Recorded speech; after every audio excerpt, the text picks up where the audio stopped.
Today we're diving into TensorFlow Lite, a powerful tool that allows you to run machine learning models on mobile and embedded devices efficiently. This tutorial will walk you through setting up TensorFlow Lite, converting a TensorFlow model, and deploying it on a mobile device. Plus I'll share some tips and code snippets along the way. Let's get started. TensorFlow Lite is the lightweight version of TensorFlow, optimized for running models on resource-constrained environments like smartphones and IoT devices. It reduces the size and latency of your models, making them more efficient. You can install TensorFlow Lite's runtime using pip.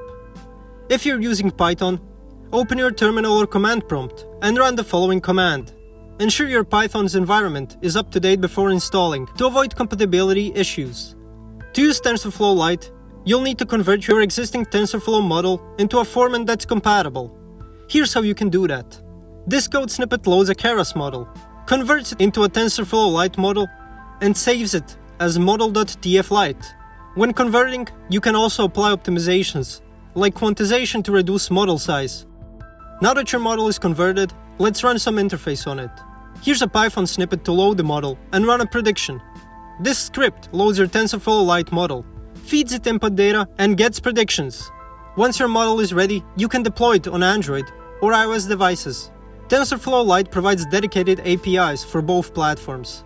If you're working with Android, integrate the model using Android Studio and the TensorFlow Lite support library. For iOS, Xcode and the TensorFlow Lite CocoaPods are your best friends. Thanks for watching. If this video was helpful, please like and subscribe to our channel for more tips and tutorials. See you next time.